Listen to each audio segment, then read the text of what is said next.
আজকে আমি চলে এসেছি সেই কলকাতার বিখ্যাত আলিপুর চিড়িয়াখানায়।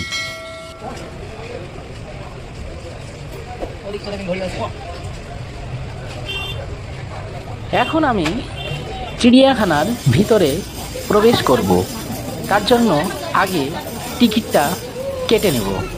আসুন আপনারা পুরো ভিডিও দেখতে থাকুন। পৃথিবীর বিভিন্ন শহরে চিড়িয়াখানা থাকলেও কলকাতার আলিপুরের চিড়িয়াখানা, এই চিড়িয়াখানাটি ব্রিটিশ সম্প্রদায় তৈরি করেছিলেন 1873 সালে। চিড়িয়াখানায় রয়েছে দেশি বিদেশি বিভিন্ন পাখির প্রজাতি। রয়েছে অস্ট্রেলিয়ান পাখি, আমেরিকান পাখি, নাইজেরিয়ান পাখি, আফ্রিকান পাখি, বিভিন্ন ধরনের রয়েছে টিয়া, বিদেশি টিয়া রয়েছে, কাকাতুয়া রয়েছে, উট পাখি।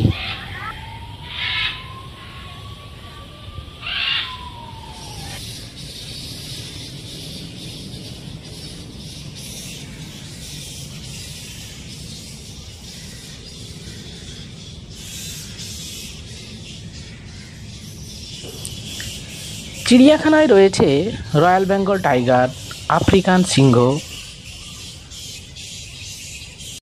এবার আমরা ভিতরে যাব, যেখানে জেব্রা রয়েছে।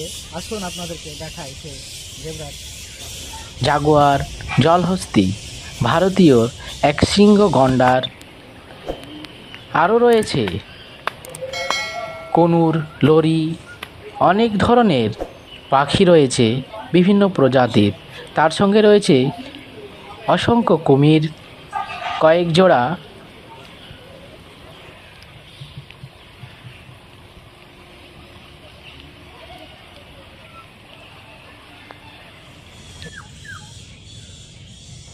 আলিপুর পশুশালায় জিরাফকে পাতা খাওয়াচ্ছি, দেখুন আপনারা।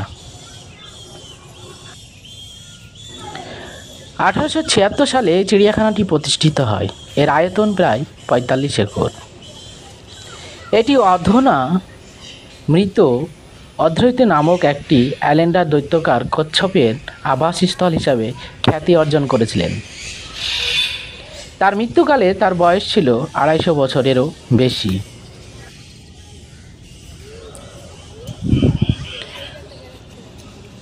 আলিপুর পশুশালা কথ্য নামে আলিপুর চিড়িয়াখানা ভারতের প্রাচীনতম বিধিবদ্ধ চিড়িয়াখানা। চিড়িয়াখানায় প্রথম দিকে যে পশু পাখিগুলি ছিল সেগুলি হলো আফ্রিকান বাফেলা, ভেড়া, গৃহপালিত ভেড়া, চার সিংহবিশিষ্ট ভেড়া, শঙ্কর কাশ্মীরি ছাগল। এখন আমরা সিংহীর কাছে দাঁড়িয়ে আছি, কিন্তু সিংহীকে দেখা যাচ্ছে না, খুব এক সাইডে বসে রয়েছে। দেখুন, আসছেই না সামনে।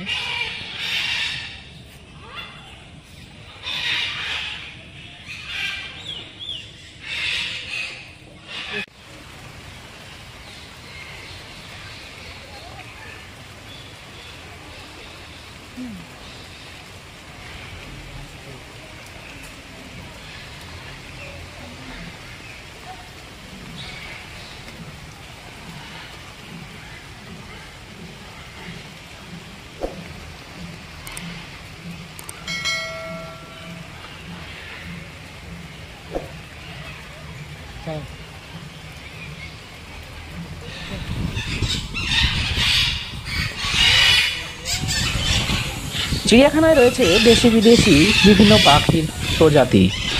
রয়েছে অস্ট্রেলিয়ান পাখি, আমেরিকান পাখি, নাইজেরিয়ান পাখি, আফ্রিকান পাখি, বিভিন্ন ধরনের রয়েছে টিয়া, বিদেশি টিয়া রয়েছে, কাকাতুয়া রয়েছে, উট পাখি।